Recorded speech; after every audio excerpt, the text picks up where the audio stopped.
बस में हो जाने पर जाने क्या क्या कष्ट भोगता होगा। वह आज्ञाकारी नौकर नित्य प्रसन्नता से धन और भोजन प्राप्त करते थे, अब वह उन दुष्ट राजाओं के आश्रय में रहकर कष्ट पाते होंगे। मंत्री राज के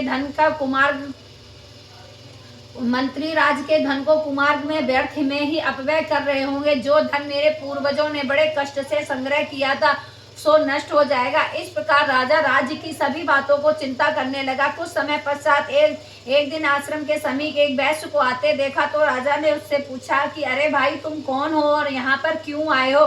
तुम्हारा मलिन मुख शोक युक्त क्यों दिखाई दे रहा है? इस प्रकार राजा सूरत की बातों को सुनकर समाधि नाम के एक वैश्य ने राजा सूरत से कहा, हे राजन, मैं समाधि नाम का एक वैश्य हूँ। मेरा जन्म धनवान कुल में हुआ था। मेरी दुष्ट स्त्री पुत्र आदि ने मुझे धन के लोभ से घर से बाहर निकाल दिया है, मेरा धन छीन लिया है और मैं धन स्त्री एवं पुत्र से रहित हूँ। अब मैं अकेला दुखी होकर इस वन में आया हूँ।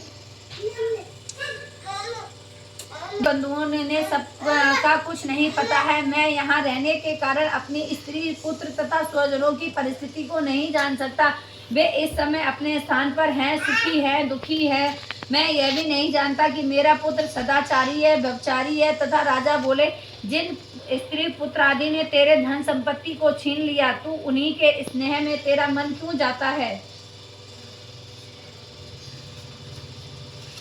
वैश्य बोला, आप मेरे विषय में ये जो बात कह रहे हैं वो वास्तव में सत्य है, परंतु मैं क्या करूं, मेरे चित्त में कठोरता उत्पन्न नहीं होती है। जिन पुत्र आदि ने धन के लोभ में आकर मुझे घर से निकाल दिया है, मेरा चित्त आज भी उन्हीं में आसक्त होता है। मैं क्या करूं? इन स्वजनों के निर्मोही होने पर भी मेरा मन उनके प्रति प्रेम में है। मार्कंडेय ऋषि बोले, हे देवश्रेष्ठ, तत्पश्चात राजा सूरत एवं समाधि वैश्य दोनों मिलकर मेधा मुनि के समीप गए और प्रणाम करके बैठ गए। महर्षि मेधा ने कहा, कथा प्रसन्न करने लगे। राजा बोले, हे भगवान, मैं आपसे एक बात पूछना चाहता हूँ, सो आप कृपा करके मुझे सुनाइए। हे महाराज, मेरा मन मेरे बस में नहीं है।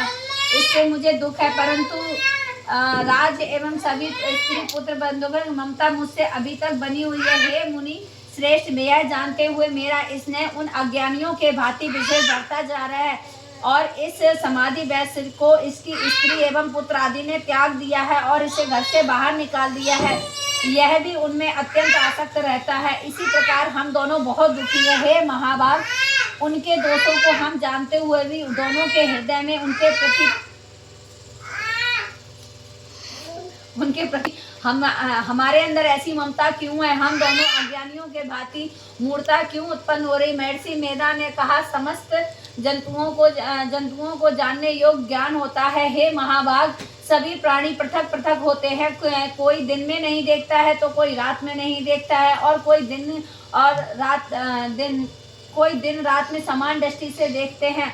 पुरुष ज्ञान युक्त होने के कारण यह सत्य है कि इसमें संदेह नहीं है। केवल उसमें ही नहीं, सभी पशु पक्षी मृग आदि में भी मनुष्यों के भांति ज्ञान होता है। वह स्थूल ज्ञान होता है। मनुष्यों में आहार आदि की इच्छा उत्पन्न होती है। वैसे ही पशु पक्षी आदि में आहार विहार निद्रा आदि की भी इच्छा उत्पन्न होती है। ज्ञान होने पर भी पक्षियों की भांति भूखे होने पर ममता बस होकर अपने बच्चों को चोंच में स्नेह से चुगाकर प्रसन्नता देती है। हे राजन, मनुष्य ने अपने पुत्रों पात्रों के भी इसी भांति बर्ताव करता है। वह पालन पोषण इस इच्छा से करता है कि जब हमारी वृद्धावस्था आवेगी तब वो हमारा पालन पोषण करेंगे।